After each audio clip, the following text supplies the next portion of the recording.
Seja bem-vindo.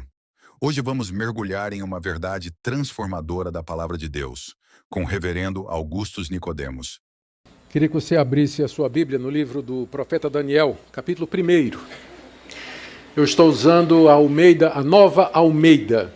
A Bíblia mais utilizada no Brasil pelos evangélicos é a Almeida atualizada, e recentemente a Sociedade Bíblica do Brasil atualizou a sua linguagem, mantendo o mesmo estilo, a mesma fidelidade aos originais.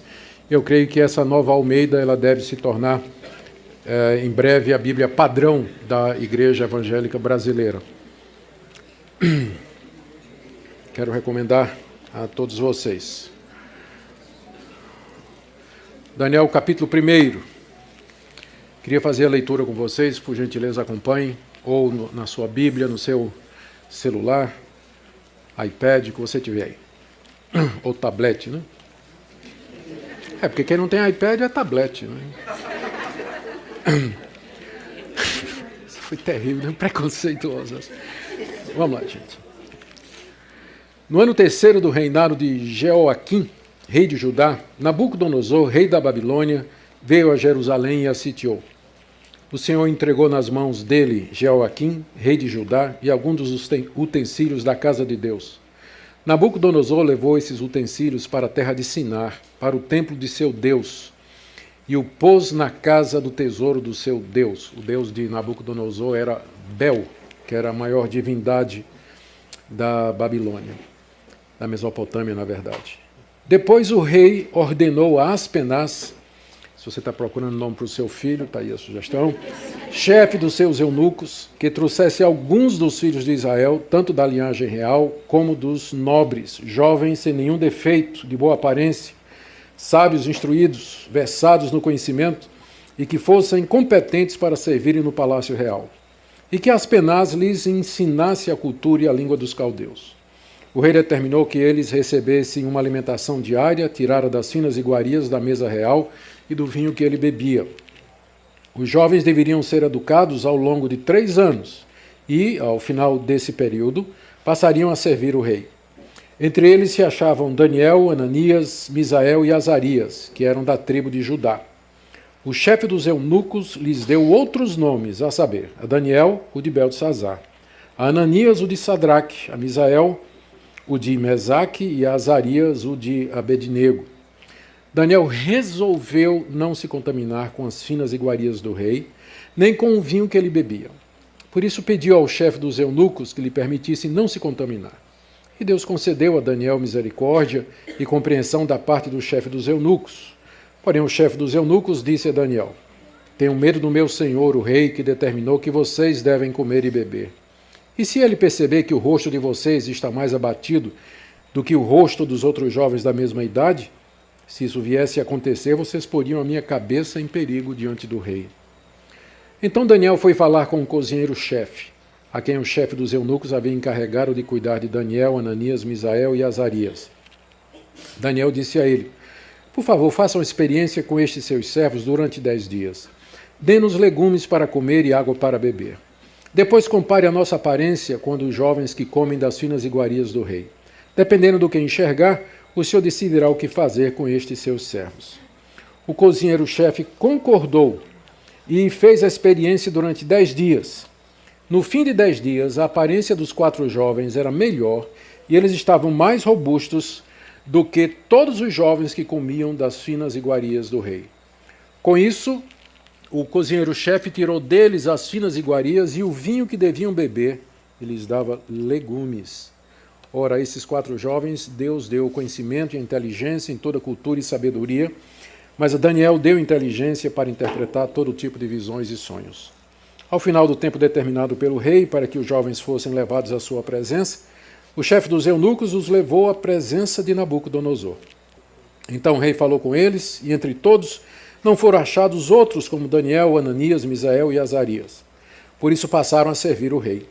Em toda a matéria de sabedoria e inteligência sobre que o rei lhes fez perguntas, os achou 10 vezes mais sábios do que todos os magos e encantadores que haviam em todo o seu reino.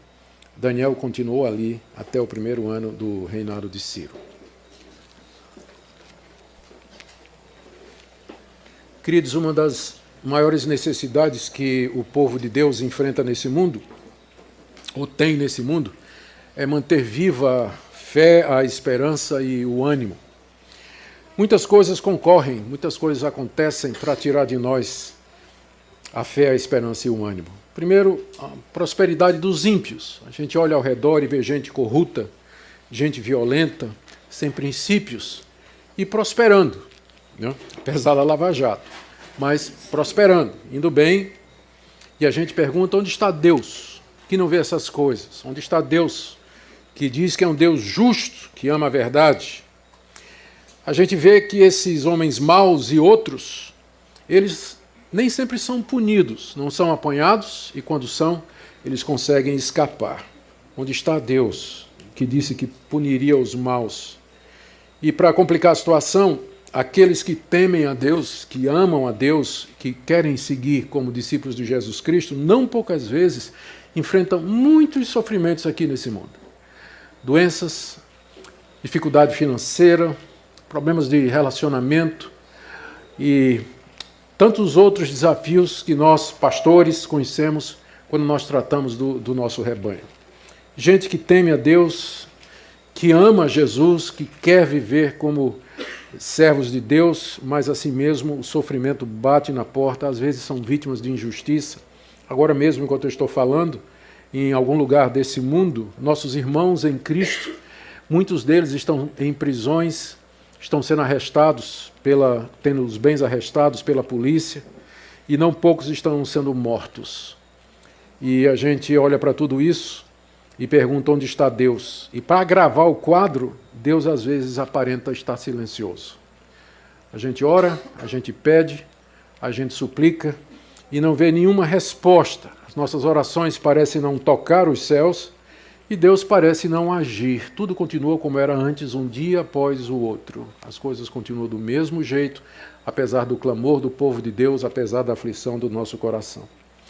Como resultado, não são poucos os cristãos, os jovens particularmente, que se tornam céticos, cínicos, incrédulos, indiferentes, duvidosos, desanimados, frios na fé.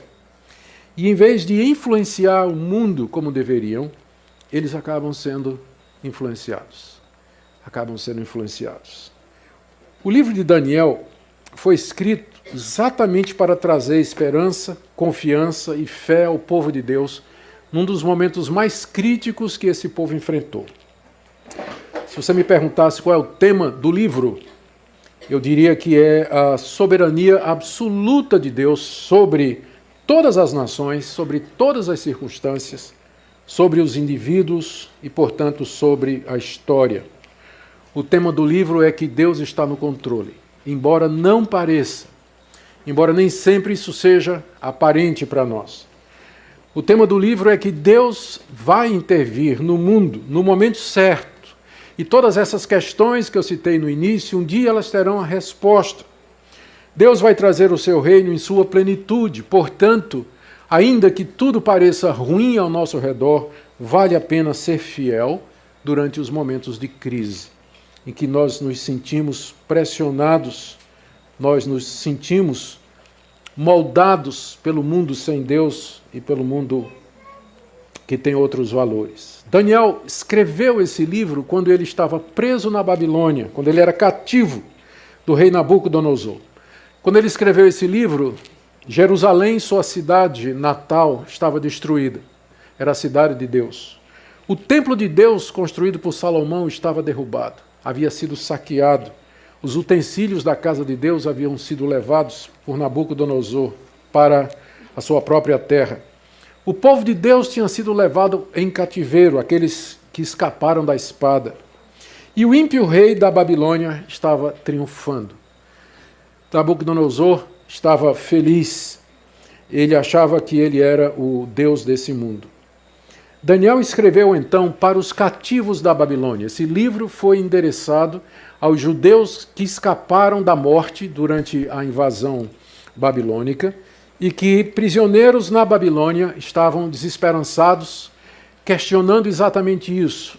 Por que Deus permitiu que isso acontecesse conosco? Por que nós estamos aqui, nós que somos o povo de Deus, Nós estamos aqui debaixo do poderio de um rei ímpio, de um rei idólatra, de um rei mau, de um rei perverso. O objetivo de Daniel com esse livro é mostrar que, apesar das circunstâncias, apesar de tudo aquilo, Deus continuava no controle. Ele era absolutamente soberano e, finalmente, ele haveria de triunfar e o seu reino haveria de ser implantado contra os reinos desse mundo. Daniel faz isso, o Daniel desenvolve esse tema do seu livro contando 6 histórias que ele ou seus amigos enfrentaram enquanto estavam debaixo do reinado de Nabucodonosor, de Beltesazar e de Ciro. E ele mostra nessas histórias como Deus soberanamente interveio no momento certo, mesmo que seu povo estava lá cativo, e como Deus abençoou aqueles que foram fiéis no momento de crise. Depois o livro tem 4 visões que Deus deu a Daniel, com predições futuras, quando Deus então haveria de estabelecer o seu reino e reinar para todo o sempre. Esse livro é tão importante que ele é citado por Jesus, Daniel é citado por autores do Novo Testamento. Paulo, por exemplo, ecoa a mensagem de Daniel na segunda carta aos Tessalonicenses e, sem dúvida, o apóstolo João se baseou nas visões de Daniel para escrever o livro de Apocalipse. O tema do capítulo primeiro que eu li para vocês é de como Deus favoreceu Daniel e seus amigos, que tomaram o propósito de permanecer fiéis a Deus e não se deixar influenciar pela cultura dos caldeus. Eles queriam influenciar e não ser influenciados. Essa foi uma decisão que eles tomaram. O propósito de Daniel com esse capítulo é encorajar os demais cativos a dizer para eles: resistam à influência do presente mundo, resistam à aculturação, mantenham a fidelidade a Deus, mesmo que o mundo ao redor de vocês está tentando influenciá-los para mudar a identidade de vocês, mudar a compreensão que vocês têm de vocês mesmos, mudar quem vocês são. Vamos primeiro olhar a narrativa, examiná-la mais de perto, e depois eu tenho 3 ou 4 aplicações para fazer para nós. Então a narrativa começa com o relato de como Deus entregou Jerusalém, a sua cidade, aos seus próprios inimigos, versos de 1 a 2. No 3º ano do reinado de Jeoaquim, rei de Judá, Nabucodonosor, rei da Babilônia, veio a Jerusalém e a sitiou. Sitiar significa cercar, estabelecer estado de sítio. E o Senhor entregou nas mãos dele Jeoaquim, rei de Judá, e alguns dos utensílios da casa de Deus. Nabucodonosor levou esses utensílios para a terra de Sinar, é outro nome para a Babilônia, para o templo do seu Deus e o pôs na casa do tesouro do seu Deus. Nabucodonosor era o imperador do reino da Babilônia, era o reino que despontava no cenário mundial como sendo a maior potência do momento, já tinha feito várias conquistas de países mais poderosos do que Israel, e finalmente chegou a vez dos judeus. Antes disso, o reino do norte de Israel já tinha sido tomado pelos assírios. Essa queda aqui é a queda do reino do sul, que ainda subsistia. A razão pela qual, não dito aqui, não é? A razão pela qual Deus entregou a Jerusalém e os seus moradores na mão de Nabucodonosor foi por causa da idolatria do povo de Israel. O povo de Israel havia abandonado a Deus, cultuado os deuses dos povos ao redor. Deus mandou profetas que advertiram, profetas que disseram que o cativeiro haveria de acontecer, mas a nação não se humilhou, e então finalmente Deus, na sua ira e no seu furor, entregou o seu próprio povo ao castigo. Note que, embora a vitória seja de Nabucodonosor, mas Daniel, quando registrou, disse: Deus entregou Jerusalém nas mãos de Nabucodonosor, porque Daniel sabia que quem mandava mesmo era Deus. E Nabucodonosor só conquistou Jerusalém porque Deus entregou nas suas mãos. E aí então, até o próprio templo, né, Deus entregou. Nabucodonosor pegou tudo e levou para a casa do seu Deus. O seu Deus, como eu disse, era Bel. Era o Deus chefe da Babilônia, era o Deus Sol, o Deus da terra e o Deus do fogo. E aparentemente a história, olhada do ponto de vista pagão, mostrava que Bel era maior do que Yahvé, o Deus dos judeus. Em seguida, nós temos o relato de como Daniel e seus amigos eles são levados cativos para a Babilônia. Eu queria que você prestasse bem atenção aqui. Está aí do verso 3 até o verso 7. O rei mandou, no verso 3, que o Aspenaz, que era o chefe dos eunucos, pegasse alguns jovens que eram da nobreza e também da realeza, de linhagem real. E que esses jovens tinham que ser de boa aparência, bem instruídos, inteligentes, capazes, versados no conhecimento e que fossem competentes para servir no palácio do rei. E que Aspenaz deveria ensinar a ele a cultura e a língua dos caldeus. E aí o rei determina, não é, que eles comam uma determinada dieta, consistia aqui das finas iguarias da mesa real. Aí você imagina, tinha de tudo, caça, não é? Todo tipo de animal, fruta, especiarias, o que você imaginar tinha lá. E também do vinho que o rei bebia. Então, aquela era para ser a dieta desses jovens que deveriam ser tomados dos cativos da Babilônia. Eles deveriam passar 3 anos sendo educados e, finalmente, então, eles poderiam servir diante do rei. Isso fazia parte da estratégia de conquista do Antigo Oriente. Quando você queria acabar com um povo, quando uma nação dominava outra e você queria acabar com aquela nação, com aquela etnia, você fazia essas coisas. Você tomava a nobreza e a realeza, os jovens, e os tornavam eunucos. Eunucos aqui não quer dizer necessariamente castrados, como as pessoas às vezes pensam. Os eunucos que seriam destinados a cuidar do harém do rei, esses invariavelmente eram castrados, porque ninguém bota uma raposa para cuidar de galinheiro, né? Ninguém faz isso. Então, naturalmente, teria que ser castrado. Mas os eunucos faziam muito mais do que simplesmente tomar conta do harém do rei. Eles tinham outras funções na corte, funcionavam como sábios, como consultores, eram líderes do conhecimento, ocupavam posição dentro da administração da realeza e assim por diante. Então, o fato aqui de que esses jovens trazidos de Israel iam se tornar eunucos não quer dizer que todos ou algum seria castrado. A idade provável era entre 12 e 14 anos. Por que esse ponto é importante? Porque, embora o jovem judeu ele fosse instruído em casa nas leis do seu povo, na palavra de Deus,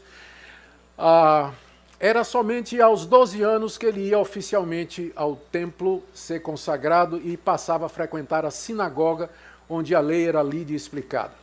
Então, se Daniel tinha aqui 16, 17 anos, ele era profundamente conhecedor da palavra de Deus.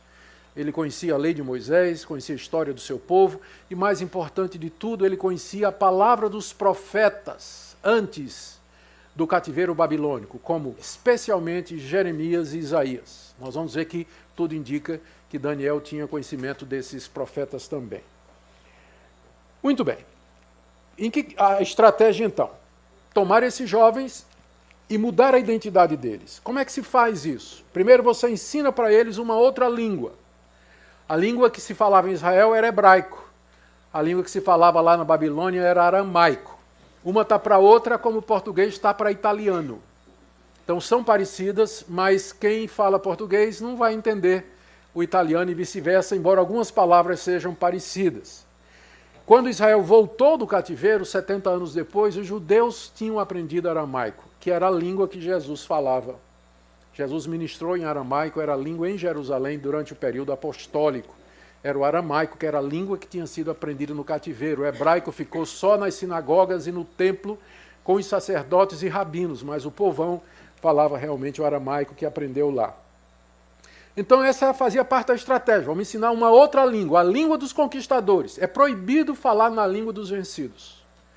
Vocês não são mais povo, você não tem mais língua. Vocês vão agora falar nossa língua, nós que vencemos vocês. Vocês vão falar aramaico. Depois, tinha que se mudar os costumes deles, a maneira como eles faziam as coisas. E especialmente a dieta, porque não tem nada que caracteriza mais um povo do que uma determinada forma de comer e a determinada alimentação. Né? Todo mundo sabe, por exemplo, que buchada, que é o melhor prato brasileiro, buchada de bode, é feita lá na minha Paraíba, lá em Recife, por aí, não é? Então é característico daquela região. E só quem é pernambucano, e nem todos, gostam, né? Piqui. piqui é daqui, né? Eu aborreço piqui, né? Aborreço. Então, mas tem gente que ama, entende? Então, a comida, né, ela determina muito o povo. Então, fazia parte da estratégia de exterminar aquela raça, mudar a comida deles. Vocês nunca mais vão comer aquelas comidas que vocês comiam na terra de vocês. Vão comer a comida dos vencedores. Comida dos vencedores. E vinha mais. Mudar o nome da pessoa. Você não vai mais se chamar fulano de tal. Você agora tem um novo nome. E mudar a religião da pessoa. Então, nome, comida, costumes, língua, que são marcadores, identificadores da nossa identidade, a estratégia era mudar tudo. Para que aqueles jovens que eram da realeza e da nobreza, e que seriam a futura geração, eles se tornariam caldeus. Eles se tornariam parte do povo de Nabucodonosor. Eles esqueceriam Israel, esqueceriam o seu Deus e tudo aquilo que eles tinham aprendido. E olha a mudança de nomes aqui. Ó. Daniel, diz aí o verso 7, foi chamado de Beltesazar. Beltesazar em aramaico significa Deus, Bel, proteja a sua vida. Bel, proteja a sua vida. Misael, o nome dele mudou para Mesaque. Quem é o que Acu é? Acu era outro deus da Babilônia. Azarias virou Abednego. Eu acho que dos quatro, quem levou mais a pior foi Azarias, porque Azarias já não é um nome bom. E o nome que deram para ele, Abednego, não dá certo isso aqui. Então, significa servo de Nebo. Servo de Nebo, que era outro deus babilônico. Ou seja, gente, aqui nós estamos diante de uma terrível ameaça contra a fé no Deus vivo e verdadeiro que aqueles jovens tinham, na qual eles foram instruídos lá na sua terra, lá em Jerusalém, pelos seus pais, na sinagoga e no templo. Ou seja, aqui eles estavam sendo vítimas daquela estratégia cujo objetivo era influenciá-los para que eles esquecessem a sua identidade, quem eles eram, a que povo pertencia, e para que eles se tornassem caldeus por dentro e por fora.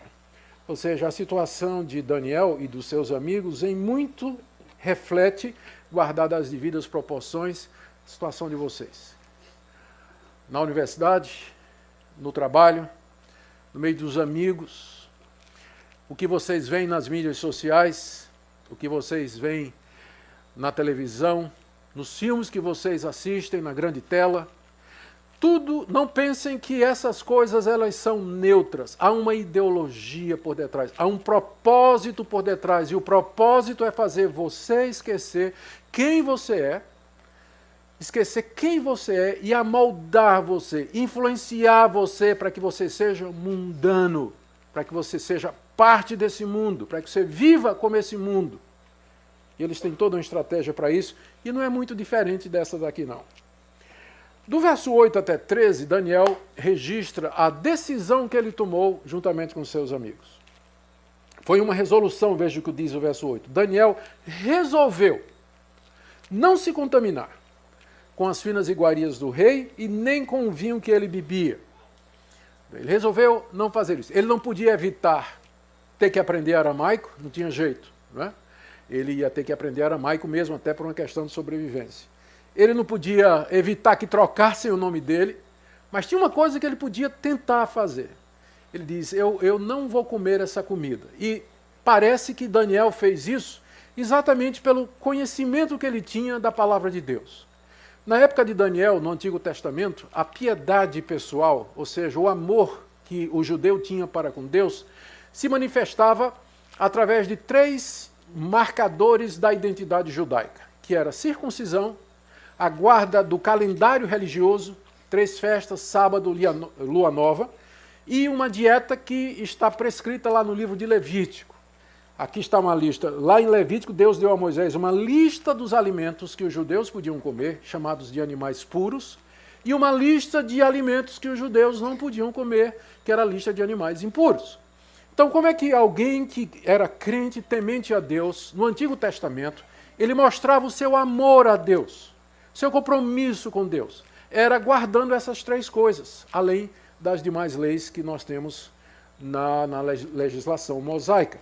Então, quando o rei muda a dieta de Daniel e dos seus amigos e diz que eles têm que comer das iguarias do rei, com certeza entre essas iguarias estava carne de porco, carne de coelho e carne de outras caças que estavam lá na lista de animais proibidos para o judeu piedoso. Então, esse é o ponto aqui da decisão de Daniel. Ele resolve não se contaminar. Não é que a comida era ruim, mas que havia um caráter religioso ali. Algumas daquelas comidas eram proibidas para o judeu na legislação mosaica que Daniel conhecia muito bem. Então ele diz, isso aqui não, pode mudar meu nome, ok, né? Você pode me ensinar uma outra língua, tudo bem, mas isso aqui é uma contradição direta à vontade do meu Deus para mim. Então isso eu não vou fazer. Ele e os seus amigos, então, junto com os outros 3, eles tomam essa decisão de seguir aquilo que Deus havia determinado. Ele resolve não se contaminar. E ele, então, age, ele faz alguma coisa. Porque uma decisão só tem valor se ela for seguida dos atos que vão levar aquela decisão a um bom termo. É claro que Daniel estava consciente de que Deus é soberano e que Deus está por detrás de todas as coisas. Mas essa convicção não impediu Daniel de agir. E aqui eu aproveito para esclarecer um mal-entendido. Muita gente tem dificuldade em lidar com a soberania de Deus, que Deus está por detrás de tudo, que Deus decreta as coisas e governa o mundo de acordo com sua vontade, porque essas pessoas têm medo de que isso vai tirar a responsabilidade delas e a vontade de agir. Mas aqui você encontra um jovem judeu plenamente convencido que tudo que acontece por determinação de Deus. Ele acabou de dizer que a cidade dele foi derrotada porque Deus entregou, e ao mesmo tempo ele toma uma decisão e vai agir em cima daquela decisão. É claro que nós não estamos falando aqui da teologia da traseira do caminhão, onde geralmente está escrito, faz por ti que eu te ajudarei, não é? Isso é teologia ruim, não é? Que o pessoal bota na traseira do caminhão. Mas que há uma concorrência entre a plena soberania de Deus e o domínio dele sobre todas as circunstâncias e a minha responsabilidade de fazer aquilo que eu já sei que é correto e tentar fazer aquilo que eu sei que pode levar efeito à vontade de Deus. Crer na soberania de Deus não impediu Daniel de agir. Ele tomou uma decisão, não vou me contaminar. Deus não quer que eu faça isso. E aí ele age. E o que é que ele faz? Primeiro ele falou lá com o chefe dos eunucos, com o nome engraçado, né, o Aspenaz. Ele chama Aspenaz e diz no verso 8, ele diz lá o verso 8, que ele pediu ao chefe dos eunucos que lhe permitisse não se contaminar. Ele deve ter começado com Aspenaz e dito, Aspenaz, você sabe que na minha religião, no meu país, na minha raça, nós não podemos comer esse tipo de comida que o rei mandou que fosse a nossa alimentação. Eu queria que você entendesse isso, que você nos ajudasse. E diz aí o verso 9, que Deus concedeu a Daniel misericórdia e compreensão da parte dos eunucos. Como eu disse, as duas coisas andam juntinhas. Daniel foi, expôs o caso, fez um pedido e Deus tocou o coração do Aspenaz, não é? E olha a resposta aí do Aspenaz, no verso 10. Porém, parece a princípio uma negativa, né? Porém, o chefe dos eunucos, que é Aspenaz, disse a Daniel, Daniel, tenho medo, porque se eu for dar a você o que você quer, né? Se eu for fazer o que você tá pedindo, né? Vai acontecer que vocês vão ficar assim fraquinhos, não é? Vai ficar pálido, o rei vai ver, vai dizer, Aspenaz, vem cá, entre esses jovens aqui, não é? Esses 4 aí, por que eles estão pálidos? Né? Por que eles estão abatidos? E aí, a cabeça de Aspenaz já era, né? Aspenaz já era. Então você vai colocar minha cabeça em perigo diante do rei. Estou lendo aqui o verso 10. Mas, embora não esteja, que deveria ter um versículo entre o versículo 10 e o 11, dizendo assim, mas apesar disso, Aspenaz disse, pode ir em frente. Porque foi isso que Aspenaz fez, senão Daniel não tinha feito o passo seguinte, que está no verso 11. Daniel foi falar com o cozinheiro. Né? Aspenaz deve ter dito, ok, eu vou estar correndo um risco, mas está autorizado, pode ir em frente. E então Daniel vai falar com o cozinheiro-chefe, verso 11, que tinha sido encarregado de cuidar deles. tinha inclusive um maitre, um chefe, que ia preparar toda a comida, né, para Daniel e os seus 3 amigos. E Daniel, se sentindo autorizado, vai falar lá com o chefe, ele está confiante em Deus. E ele diz, no verso 12, ele faz um teste, ele pede uma chance ao chefe dos cozinheiros. E nós conhecemos a história. Ele diz, durante 10 dias, você dá para a gente legumes e água. Legumes e água. E depois de 10 dias, você examina a gente e compara com os nossos colegas que vão comer das coisas que o rei mandou que comessem. Porque de todos aqueles jovens que foram levados cativos, apenas esses 4, aparentemente, resolveram não se contaminar. Preferiram influenciar em vez de serem influenciados. Né? Então ele diz, Daniel diz, olha, faz uma comparação entre nós e os demais jovens que você trouxe lá de Jerusalém. E dependendo do que você enxergar depois disso, você faz conosco o que você quiser. E então Aspenaz concordou, o chefe dos cozinheiros concordou, e então o relato do verso 14 até o verso 21 é de como Deus abençoou e protegeu aqueles jovens que decidiram que o certo era influenciar e não ser influenciado, não serem esmagados pela cultura ao redor deles. Rapidamente, então, nós já vimos como Deus estava abençoando a decisão de Daniel. No verso 9, nós já vimos como Deus inclinou o coração de Aspenaz. No verso 14, ele inclina o coração do cozinheiro-chefe. E aqui, no verso 15 a 16, nós lemos de como Deus abençoou Daniel no seu propósito. Verso 14, o cozinheiro-chefe concordou, fez a experiência durante 10 dias, e no final de 10 dias a aparência dos 4 jovens era melhor, e eles estavam mais robustos do que todos os jovens que comiam das finas iguarias do rei. Então, quem disse que sua mãe estava errada quando ela mandava comer os vegetais? Né? Coma verdura, meu filho, né? Coma tomatinho, cenoura. Então, mamãe estava absolutamente correta, né? Deu certo, funcionou. E com isso, diz aí o texto, no final do verso 14, que o cozinheiro-chefe viu que, na verdade, eles estavam mais coradinhos, mais robustos, mais dispostos, ele então tirou, por conta própria, tirou aquela parte da comida do rei, conforme o Daniel e os seus amigos queriam. Diz aí o verso 16, o cozinheiro-chefe tirou deles aquela porção que o rei havia mandado que fizesse. Mas não parou aí. O verso 17 fala de como Deus dotou aqueles jovens com dons extraordinários.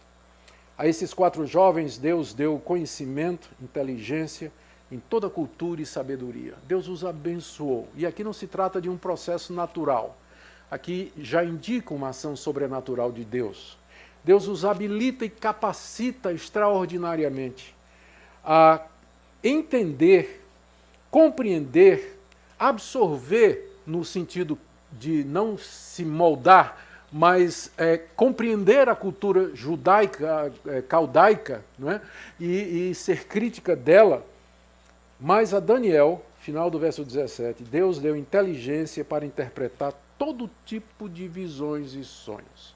E nós não vamos ver o livro de Daniel todo, mas quem conhece o livro de Daniel vai ver que mais adiante Daniel vai ser um instrumento de Deus para interpretar sonhos e segredos e mistérios e revelá-los de como Deus haveria de agir na história da redenção. Inclusive esse padrão, mistério, revelação, que faz parte do ministério de Daniel, é o que mais tarde vai inspirar o ministério dos apóstolos. Vocês lembram que os apóstolos, quando escrevem, eles costumam dizer, eis que vos digo um mistério. Paulo faz isso pelo menos 4 vezes, eis que vos digo um mistério. Então, da mesma forma que Daniel era o intérprete dos mistérios e dos sonhos no Novo Testamento, são os apóstolos que são os intérpretes dos mistérios de Deus e os registraram no Novo Testamento para nós, porque Deus não tem nenhum mistério a respeito da história da redenção que ele não tenha revelado através dos seus profetas e apóstolos. São mistérios já revelados, mas o protótipo é Daniel, dessa equação, mistério-revelação. Recebeu esse dom da parte de Deus. E não só isso. Diz aí do verso 18 a 19 que Deus fez com que eles se sobressaíssem aos demais jovens. Isso, decisão do rei, verso 18, eles comparecem à presença de Nabucodonosor, o rei fala com eles, conversa com eles, entrevista, faz todo tipo de pergunta, e não achou, entre os outros jovens judeus, ninguém como Daniel, Ananias, Misael e Azarias. Só um detalhe, você note que embora os nomes tenham sido mudados, né, Daniel insiste em manter o nome deles, né? Ele está escrevendo para o povo dele. Então vocês podem me chamar do que quiser, mas eu me chamo do que eu quero. Eu sei o meu nome e a minha identidade. Vocês podem me chamar do que vocês quiserem. Vê como ele mantém ainda aqui os nomes hebraicos. E aí então o rei escolheu aqueles 4 jovens e disse, vocês agora vão servir como eunucos diante de mim. E não teve ninguém mais sábio do que todos eles, diz aí o verso 20. E verso 21 diz que Daniel continuou ali até o 1º ano do reinado de Ciro. Nós estamos falando aqui de pelo menos 50 e poucos anos, 60 anos.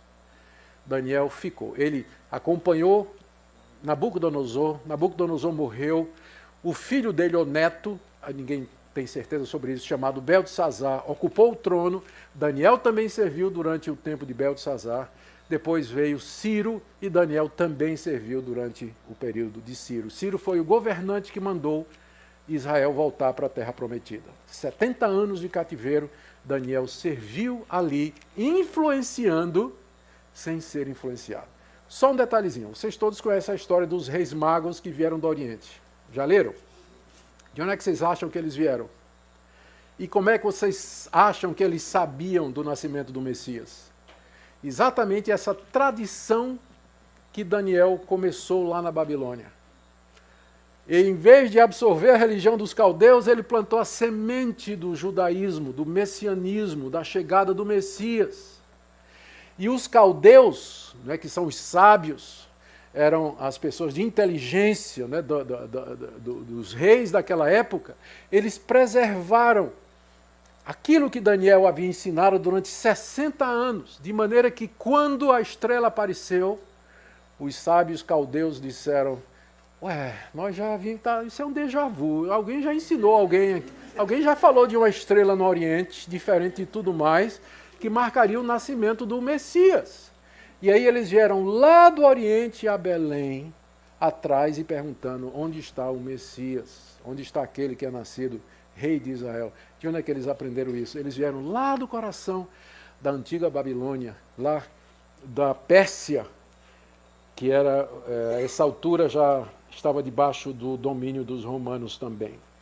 Muito bem, gente, que história, né? Maravilhosa. Vamos ver se nós podemos tirar algumas lições para nós aqui, antes de nós encerrarmos. O que Daniel queria ensinar ao seu povo, a quem ele escreveu? E, portanto, também a pergunta é, o que é que Deus deseja nos ensinar através de Daniel, a quem ele inspirou para escrever essa história? Primeiro, que Deus está no controle de todas as circunstâncias. Ele controla a história, controla os seus eventos, mesmo quando tudo parece perdido, Deus está dirigindo a história de acordo com o plano que ele estabeleceu. Se você não crer nisso, você sempre será influenciado. Você nunca vai influenciar. Porque para você tomar uma posição para não ser influenciado, você precisa ter uma base, você precisa ter um fundamento. E esse fundamento é Deus e suas promessas. É Deus e quem Ele é. Porque se você não tiver firme esse fundamento, você vai ser levado com a multidão. Você vai ser arrastado pela pressão dos caldeus sobre você. Você vai perder sua identidade, você vai perder seu nome, você vai perder a sua religião, você vai perder os seus costumes, você vai perder tudo isso. Você vai se tornar uma outra pessoa. Deus guia as circunstâncias, sim. E Ele favorece aqueles que resolvem não ser influenciados e influenciar. Ele inclina os corações até dos inimigos, de Aspenaz, do cozinheiro-chefe, certamente de Nabucodonosor também, para que pudesse aceitar aqueles 4 jovens na própria corte. Deus está no controle, Ele age miraculosamente. Ele pode fazer isso de maneira não sobrenatural, porque às vezes as pessoas dizem assim, se não tiver sobrenatural, Deus não está lá. Que conversa! Veja como Deus está por detrás aqui, Ele está tecendo essa história, usando o sistema de causa e efeito. Foi lá, pediu, recebeu, bateu, a porta abriu. Então Deus não age só no sobrenatural, Ele age no dia a dia, no cotidiano, nas decisões que você toma, em respostas às orações que não parece ser coisa sobrenatural. Mas também é Ele que faz legumes funcionarem. Né? Tem algo miraculoso aqui, 10 anos de legume e água, não dava para fazer esse resultado não. É humanamente impossível. Né? Então ele age, né? Inclinando os corações e fazendo esse tipo de coisa. Então, se você não crer nisso, que Deus é soberano, então dificilmente você vai ser alguém que influencia, mas você vai ser um influenciado. Segunda coisa que eu entendo que Daniel quer ensinar aqui aos seus patrícios que estavam lá na Babilônia, escravos, né, submissos, é que Deus recompensa aqueles que permanecem fiéis a Ele, mesmo em meio a esse mundo mau, aqueles que não se deixaram influenciar. Muitos amigos de Daniel se deixaram vencer e se amoldar pela religião dos caldeus. Eles sacrificaram os seus valores, a sua crença em Deus, mas Daniel ficou firme juntamente com seus amigos e ele foi recompensado. Queridos, é triste ver muitos jovens cristãos se deixarem vencer pelo mundo e serem influenciados. Eles, inclusive, nem veem qual o problema. Comem a comida do mundo, bebem a bebida do mundo, desfrutam os prazeres do mundo, servem aos seus deuses e aprendem os valores mundanos. Isso é muito comum na igreja. Sexo antes do casamento, isso nunca foi valor cristão, mas isso é valor do mundo. E parece tão normal para tanta gente dentro da igreja. Levar a namorada para um motel, para o apartamento ou para o banco de trás do carro, como se fosse a coisa mais comum. Isso os ímpios fazem o tempo todo, e eles ficam fazendo pressão. Eles querem mudar até o seu gênero, ideologia de gênero. Querem até mudar seu gênero. Está dizendo assim, você pode ser outra coisa se você quiser, você não é homem, você não é mulher, você pode ser o que você escolher. A última vez que eu li, tinha 16 combinações possíveis. Né? Do que é que você pode escolher e ser. Eles querem mudar até o seu gênero.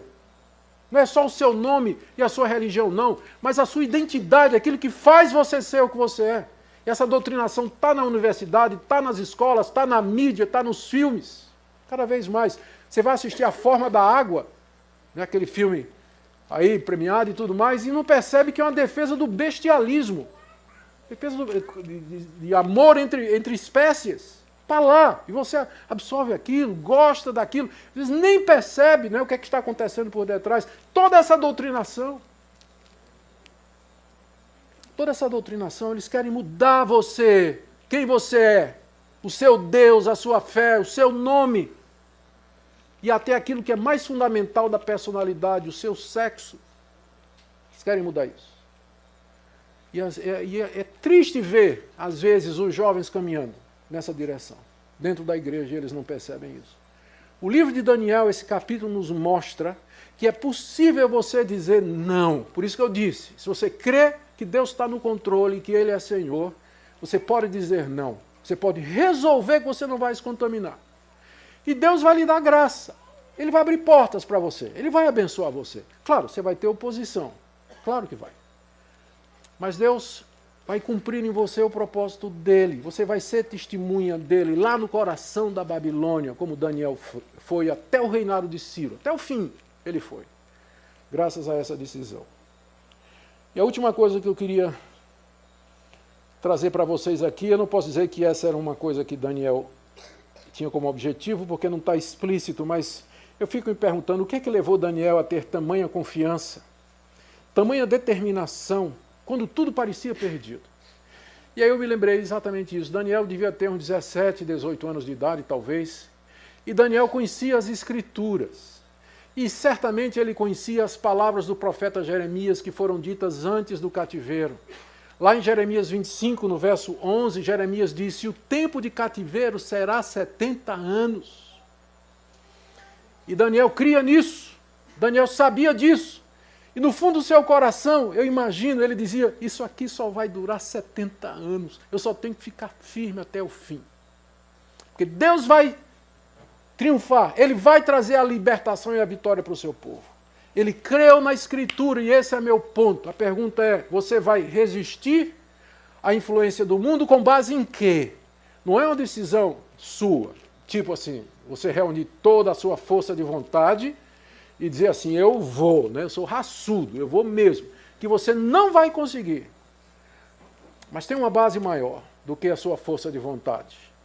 Tem uma força maior, uma base maior do que a sua força de vontade, que é a Escritura, é a palavra de Deus, a promessa de Deus. Daniel conhecia a palavra dos profetas, ele conhecia a palavra de Moisés, por isso ele tomou essa decisão, e eu creio que é aqui que ele se firmou. Deus prometeu que isso vai ter um fim. Ele prometeu que finalmente ele vai ser vitorioso, e eu vou permanecer, eu vou ficar firme, porque eu quero ver a vitória de Deus, e com a vitória dele, a minha também. Que você nessa noite faça uma revisão da sua vida. Você se examine à luz da palavra de Deus. Se você de fato vai ser uma influência no meio desse mundo perdido, no meio dos caldeus que nos cercam, ou se você vai deixar que eles mudem quem você é e transformem você num deles. Que Deus nos dê graça. Queridos, eu oro por vocês, meu coração se aperta por vocês e eu me alegro também pelos muitos de vocês que, como Daniel, disseram, é aqui que eu fico.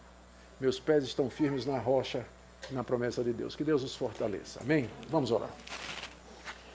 Obrigado, Senhor, pelo exemplo do jovem Daniel, que não se deixou mudar pela cultura dos caldeus, porque estava firme, que sabia que Yahvé é maior do que Bel, e que nunca se curvaria diante de Bel, mas que te serviria até a morte.